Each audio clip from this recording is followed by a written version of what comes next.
Welcome. Thank you for being here. I'm Shannon Campbell-Wells. As a longtime advocate and promoter for authentic Indian art, a member of the Santa Fe Arts Commission, and owner of Sorrel Sky Gallery in Santa Fe and Durango, I'm delighted to be here today with Mayor Gonzalez to express and support our vibrant Indian arts community and our outstanding Indian artists. As the daughter of Senator Ben Nighthorse Campbell, Master Native American jeweler and co-author of the Indian Arts and Crafts Act, and former Arts Commissioner of the Indian Arts and Crafts Board under the U.S. Department of Interior, my family and I have long understood the importance of Indian arts education, compliance, and enforcement. The Act is a truth in marketing law to protect authentic Indian artists and their creative work, and to protect Indian art collectors, consumers, and visitors to our great city. The Act was enacted in 1990, making it illegal to offer or display for sale or sell any art or craft product in a manner that falsely suggests it is Indian produced, an Indian product, or the product of an Indian tribe. Unqualified use of the terms Indian, Native American, or the names of a particular Indian tribes in connection with the sale or display for sale of an Indian art or craft product will be interpreted to mean that the maker is a member of a federally recognized Indian tribe, a member of an officially state-recognized Indian tribe, or a non-member Indian artisan by a federally or officially state-recognized Indian tribe of their direct lineal descent. The Act was amended in 2000, which enhanced the civil provisions of the Act. It was again amended in 2010, which authorized all federal law enforcement officers to conduct Act investigations. For an individual, a first-time violation of the Act can face civil penalties or criminal penalties of up to a $250,000 fine or a 5-year prison term, or both. A business can face civil penalties or can be prosecuted and fined of up to $1 million. I wish to commend the Indian Arts and Crafts Board and their colleagues within the U.S. Fish and Wildlife Services Office of Law Enforcement, U.S. Department of Interior, other federal agencies, and the state and local law enforcement of New Mexico for their recent takedown operation in New Mexico to help rid the marketplace of fraudulent Indian art and craft work.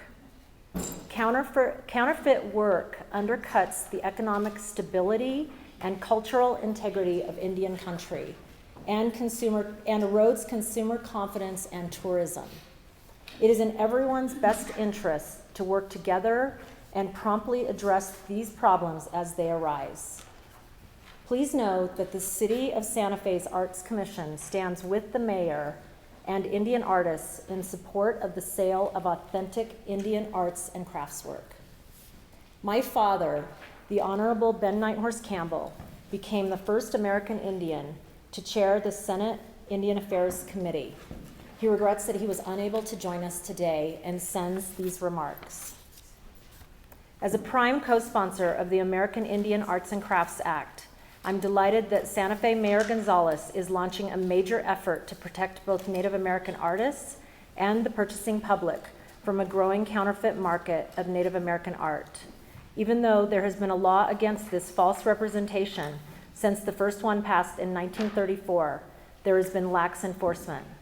The mayor's efforts will highlight the importance of authenticating Native American arts and crafts to both the millions of visitors who come to Santa Fe and reassure Native artists that their rights under federal law are being protected.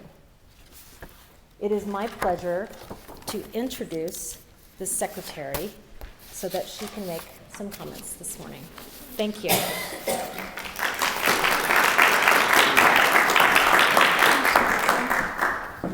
Thank you, Shannon. Good morning, everyone. My name is Veronica Gonzalez, and I am the Cabinet Secretary of the New Mexico Department of Cultural Affairs. And it's such a pleasure to be here today and to join Shannon and the mayor of this amazing city This is such an important issue for not only Santa Fe, but for New Mexico. Santa Fe, as we all know, is one of the third largest art markets in the world. Our state tourism slogan, New Mexico True, really speaks to the authenticity of our state, and that's what really makes New Mexico such a special place, not only to live, but to visit. Not only to live in, but to visit as well.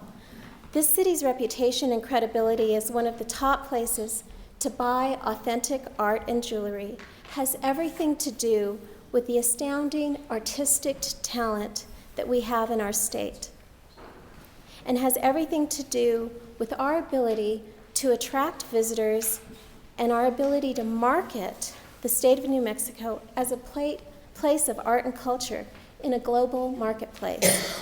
Today, we are here to launch a collaboration in the Santa Fe art community to protect authentic Native American artisans and their artworks, and our patrons from falling prey to forgeries and counterfeit misrepresentation.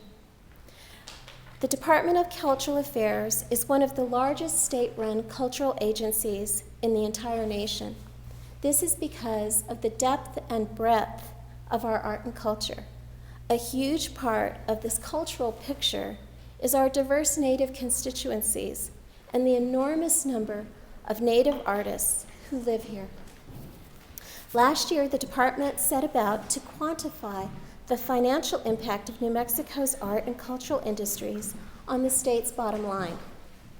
With the support of Governor Martinez, we commissioned a very important in-depth study from the University of New Mexico Bureau of Business and Economic Research, more commonly known as BEBR. We learned that the art and cultural industries pump $5.6 billion into our economy annually, supporting nearly 77,000 jobs, 1 out of every 10 in our state, which is more than the manufacturing and construction industries combined. New Mexico is truly blessed with an abundance of artistic talent and authentic products for local galleries to buy. But there is definitely a shortage of integrity in some sectors of this marketplace.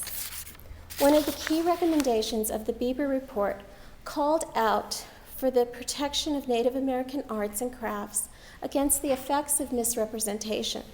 The report recommended a two-pronged strategy: enforcement of laws that guard against misrepresentation of Indian arts and crafts, and the development of the capacity of Native American communities and professionals to exercise greater influence in the marketplace for their work.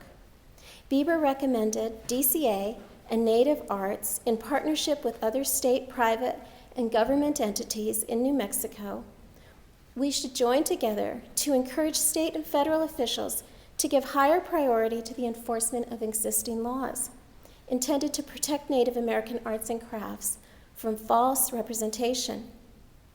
The existing truth in advertising laws include the Federal Indian Arts and Crafts Act and New Mexico Indians Arts and Crafts Sales Act.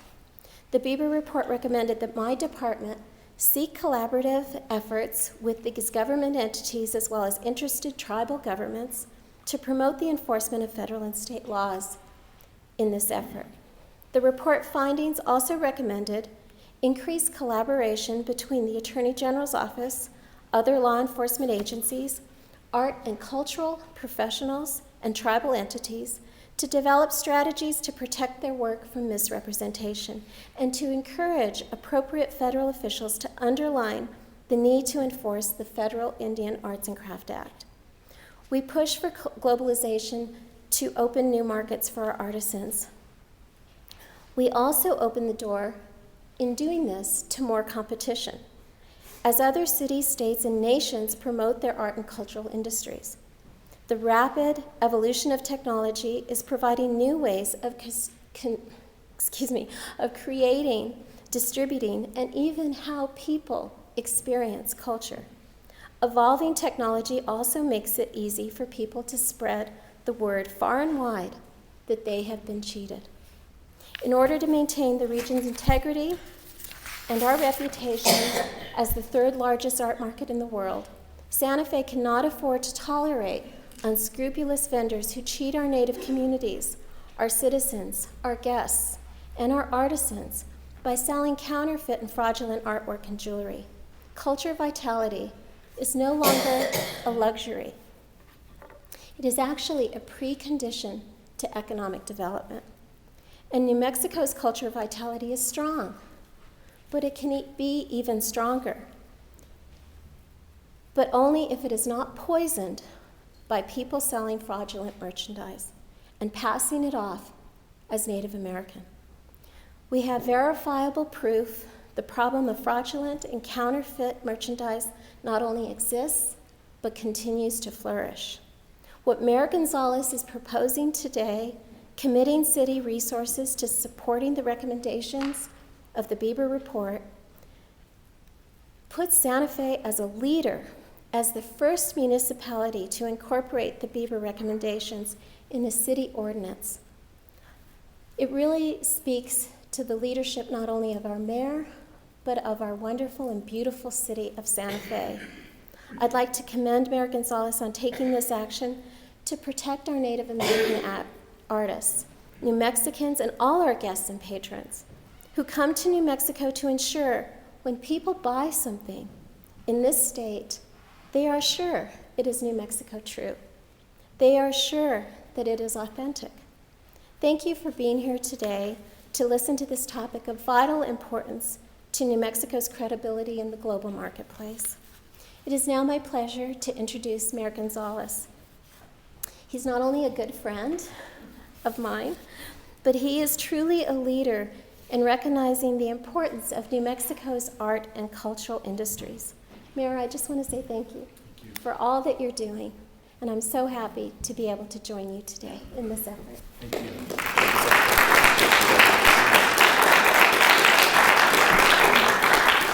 Good morning, everybody. I'd like to welcome all of you here on this beautiful holiday day in Santa Fe, in this incredible gallery with incredible people around us. I want to recognize our Arts Commission, Chip Chapeau, who chairs it, Ashlyn Perry, Penelope Hunter-Stiebel, Brian Vella, who you'll hear from shortly, and of course Shannon Campbell-Wells. I'd also like to recognize Deborah Garcia-Grego, who is our Arts Commissioner, Councilor Heldemeyer, who for so many years has worked at the city to try and make sure that we were able to address this issue, and hopefully today we'll be able to do so.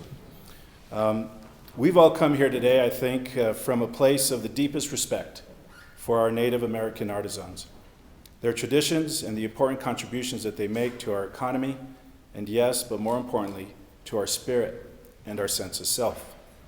Santa Fe is blessed with a unique identity and reputation for the incredible high quality and uniqueness of our art and our cultural traditions. This reputation began and continues today thanks to the talents of our Native American artists, who generation after generation have passed down their artistic traditions, refined them, and built upon them. It is both our duty, and it is in our interest and the interest of the artists themselves to do what we can to help protect these traditions and ensure that the artists can continue to build a livelihood from their craft. This is economically critical for Native American craftspeople and essential in making sure Santa Fe remains the home of high-quality, authentic Native arts. More importantly, it shows a basic level of respect for their hard work, talent, and traditions. We've seen already this year that counterfeit art is not a myth. It is real, it is in Santa Fe, and it is impacting artists across the region. It demands action, and I commend the U.S. Attorney and the law enforcement agencies involved in the raids a few weeks ago for their work to enforce federal law. As a city, our power is not so far-reaching, but to do nothing when we have the ability and the commitment to act is equally unacceptable.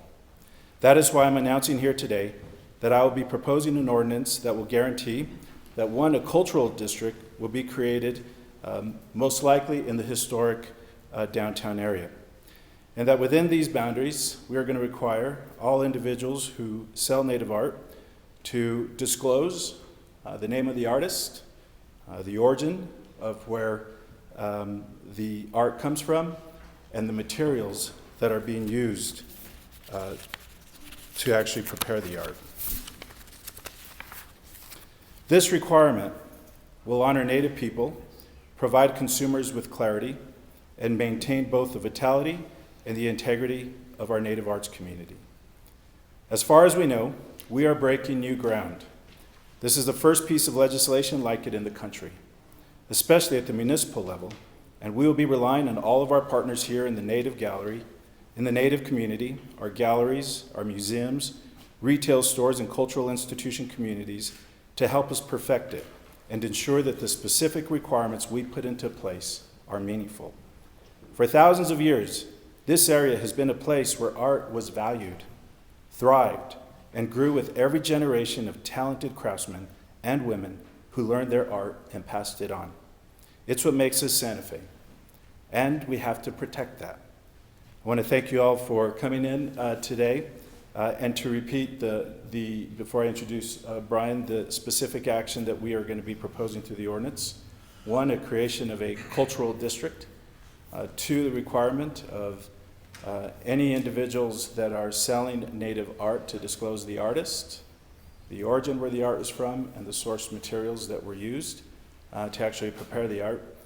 Lisa Martinez is Director of Code Enforcement and Land Use. There will be specific penalties that will follow somewhat of the federal law, but what the city does have the ability to is to withdraw business licenses from individuals who are repeat offenders in selling counterfeit art. And we fully intend to use those powers to assure that high quality, authentic art is in place for our tourists and for local people who want to enjoy it and take it home. I'd like to welcome to say a few words Brian Vella, who is with the School of Advanced Research and also a most recent member of our Arts Commission, to offer a few perspectives on what we can do as a community. Brian?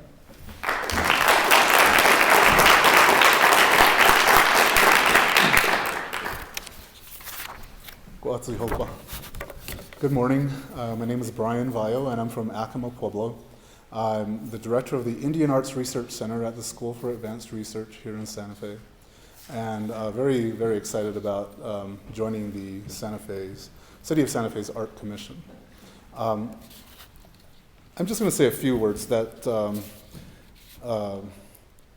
that I hope represent the collective view and concern of our tribal community members in the state, and especially those who are the artists, those who work so hard daily to maintain a aspect of their culture and tradition, most of the time working in their respective communities, tribal communities.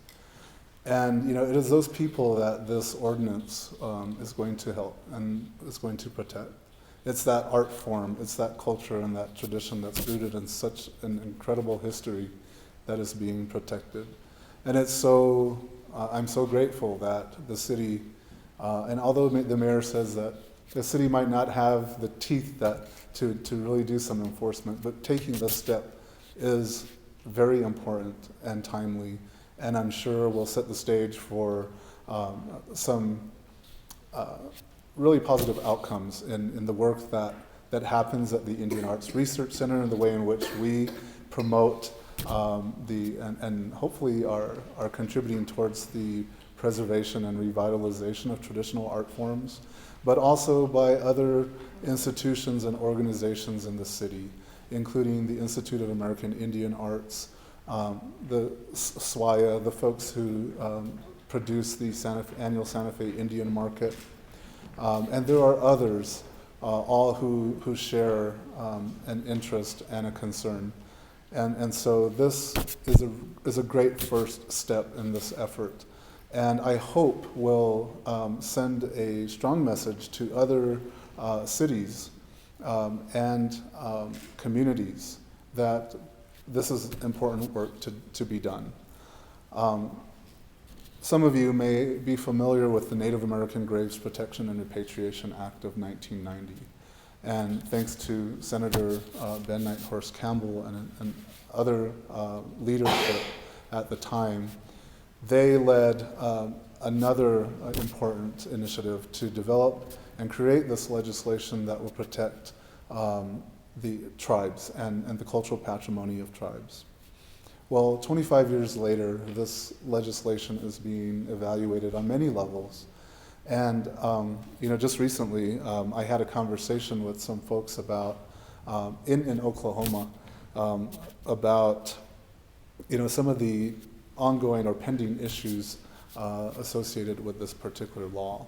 And we talked about IACA as well, and the fact that, well, these laws were passed and with good intent, but the enforcement portion was always lacking. And so, again, this action on the part of the city of Santa Fe is huge.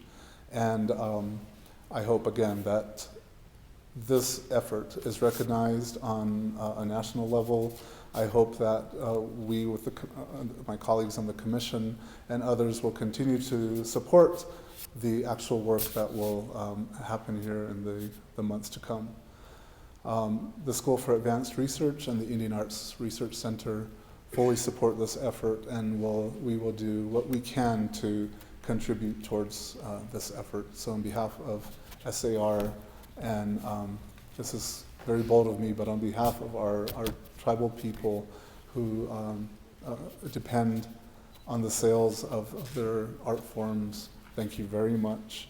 And I invite all of you to join in supporting this effort. Thank you.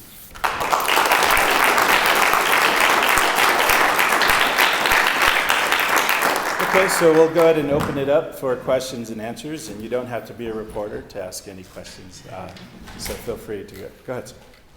Mr. Mayor, you talked about about the initiatives that the city would take. How do you enforce them? That you commented on it, Brian, but how do you enforce violations? Well, it has to have teeth to work. The key is, at least for our effort, is disclosure. There are too many shops around the cultural and historic district that represent Native art. If you walk into this gallery, you will know who the artist is, you will know the origin, you'll know something about the artist, and you'll know what the materials are. And this ordinance will basically replicate what you see in this gallery and require all businesses to conform to that. Code enforcement and will have the opportunity to go through the downtown area, to be able to look into the shops and make sure that disclosure is taking place. And what the city does have is the ability to award business licenses and to withdraw them if people aren't compliant with city ordinances and laws. And the teeth is, if you want to do business in Santa Fe and you want to sell Native American art, it better be authentic Native American art, or we will pull your business license. That's perfect.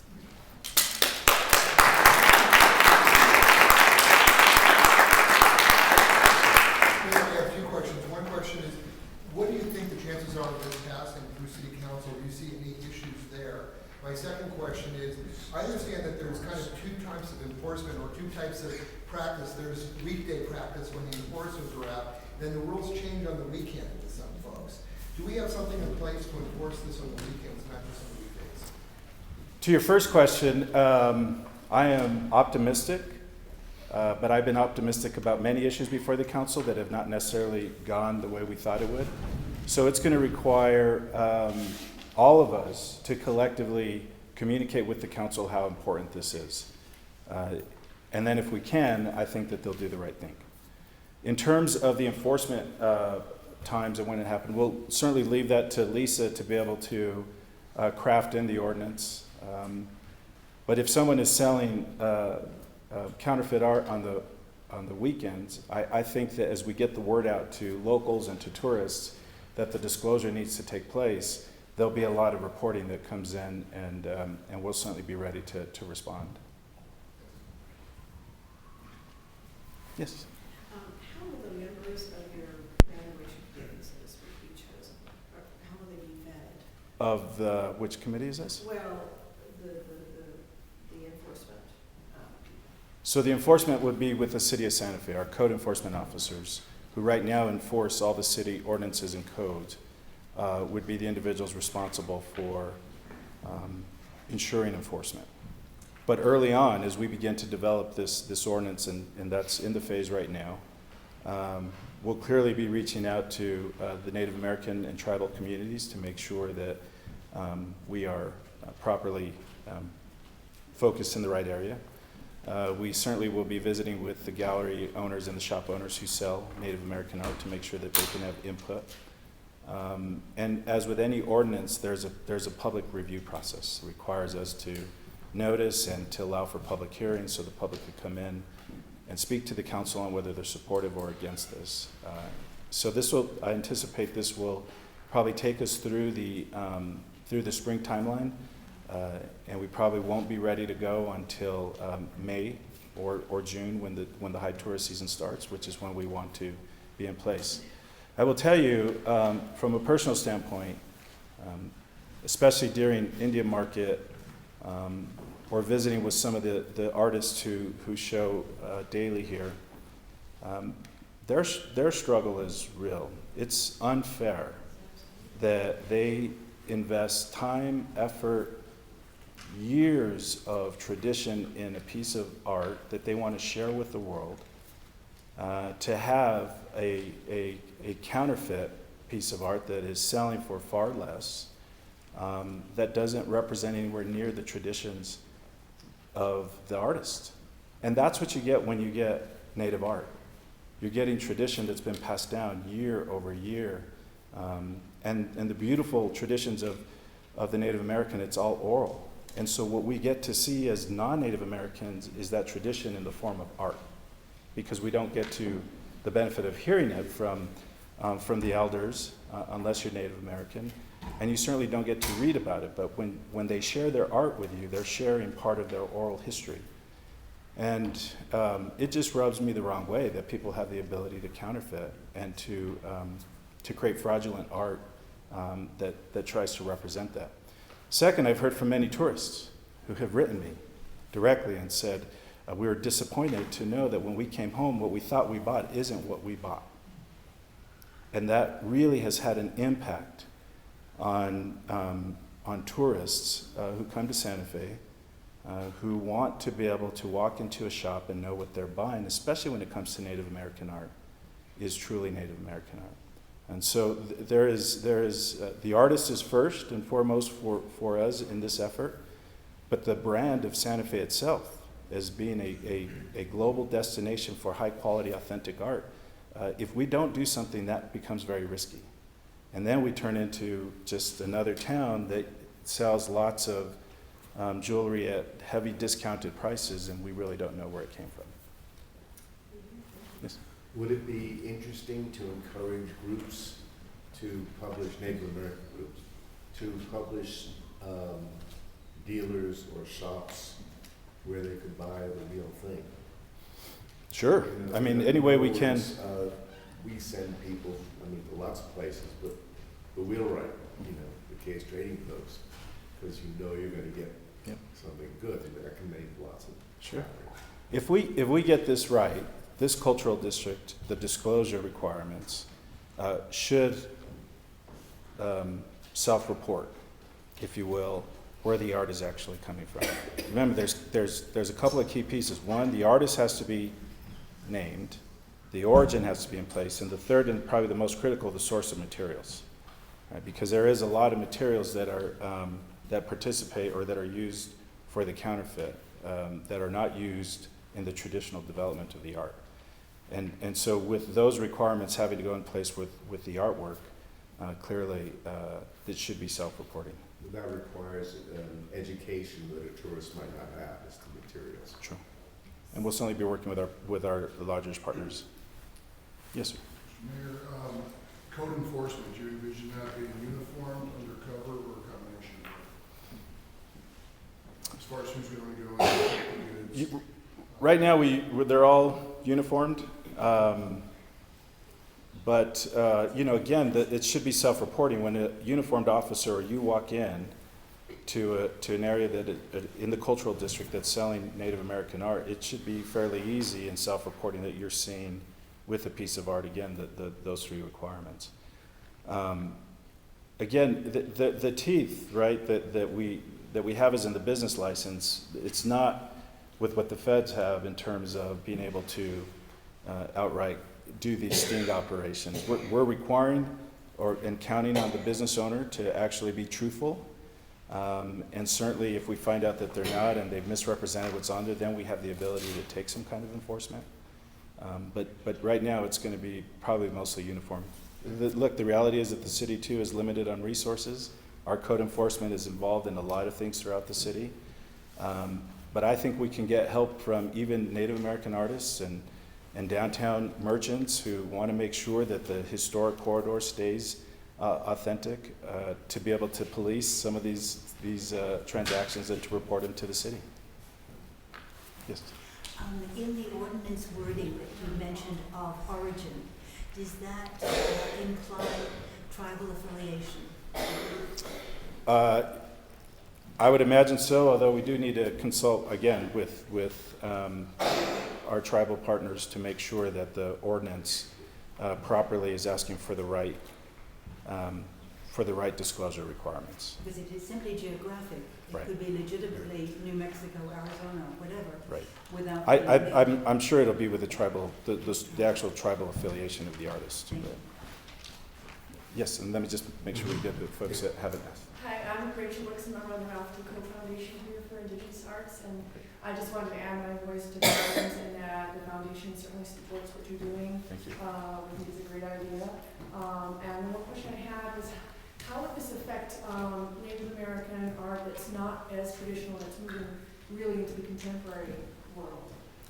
Well, so Santa Fe is known for being edgy, and it won't have any effect. If anything, I think it protects the contemporary protect that Native as well. artists as much as the traditional. Okay. Absolutely. Right. Yes. So a follow-up question, if you do pull a license, there are some definitely unscrupulous dealers in and around the plaza. How do you ensure that the same family doesn't roll out another LLC? These guys change LLCs, and most of us change our money. Right. Well, it's always difficult, but what won't change, even if they go out of business and they reincarnate somewhere else, they'll still have the same disclosure requirements and we'll still catch them again. And if we find that repeat, then, the whole idea is to work in partnership with the Attorney General's office and the U.S. Attorney's office. I think both have shown us that they're committed to use more teeth. They're limited on resources as well, but if the city can basically shed more sunlight on those art shop owners that are selling counterfeit jewelry, then they have the ability to target and actually bring in stronger law enforcement action. So I don't believe that the city's going to be acting alone on this. I think that they are both the state attorney general and the U.S. attorney will help when we call them in to help. But I think we have some work that we can do up front so that they don't have to necessarily put the resources in up front. Yes, sir. Just, it's a follow-up to John's question earlier. How do you ensure that the enforcers know what they are looking for? It means the enforcer has to know the difference between turquoise that is stabilized and not, for example. Mm-hmm. That's a requirement, or there's a process of education for them that has to take place if this thing is going to work. Those areas need to be worked through in the ordinance, but again, the issue of the disclosure becomes a very important component here. If you're going to represent that it is turquoise, a turquoise stone, and not a synthetic turquoise stone, that certainly is something that you're required to do. And if in the event someone says no, it wasn't, and they told us it, then I think that we'd have the ability to go in and randomly test some of the materials and see how we would do that. But those are all things that we'd have to work through in the enforcement component of the ordinance. But the enforcer, though, has to know the difference between the two. And they may not. I mean, a lot of what a code enforcement officer may be going in to do is just making sure that the disclosure requirements are met. And we may have to have more cause to actually pull some of the materials to know it. But I don't think that our code enforcement officers are going to become experts in Native art. But we can build collaborative efforts. SWIA is a partner with us. The School for American Research is there. There's lots of opportunity to build partnerships with subject matter experts who can assist us in this area. And Mayor Gonzalez, if I could just add the comment from the Indian Arts and Crafts Board with the Department of Interior's mentioned that Santa Fe is the first city in the nation to create an ordinance like this. Mhm. So it's an incredible statement of leadership in the industry. Did you have a comment? Oh, I just wanted to kind of clarify your point, which is that this ordinance is meant to complement the existing legislations by requiring vendors to proactively disclose. Right now, both the federal law and the state law, as I understand it, is a reactive disclosure. So you have to, if somebody asks for you to say where the artist is from, you have to provide that. So then in the event that somebody is saying something is turquoise and it's Navajo, and it turns out it's not, then the state and federal laws come into play rather than the city ordinance. So the mayor is really crafting a unique ordinance that helps existing entities enforce existing laws as well. It's added the sunshine onto things that law enforcement outside wouldn't otherwise be able to know unless they were doing some kind of sting operation or raid. One more question and then we'll finish it up. Yes? Well, my name is Joan Gilligan, and I work in Santa Fe as an appraiser with Native American arts as my specialty. I would like to offer my services, and I know there are other appraisers and dealers here in town that have unique expertises that could advise your evaluations people to help or to help make critical decisions for you. Thank you. So I would like to offer them. Right. Thank you. And other people as well. I think there's a lot of real opportunity through partnership to work with people in our community who know high quality, authentic art, right? And it's just critical that it gets on. Want to thank you all again for being here. This is the beginning of what will be a probably multiple month process. So we'll need your help, your voices when you see it going before council, letters to the editor, calls to the city councilors, being able to educate them why this is important is going to be key. We shouldn't take anything for granted until we actually have that vote. And then from there, the ability to begin to move it forward and to properly enforce it. With that one goal in mind, which is to make sure that Native American artist knows that when they put tradition and when they put their heart and they want to share that art with the world, that there is no one else that is going to choose to counterfeit that art and try and shadow what should be their artwork. So thank you all for being here. We appreciate it, and we'll be around to answer questions.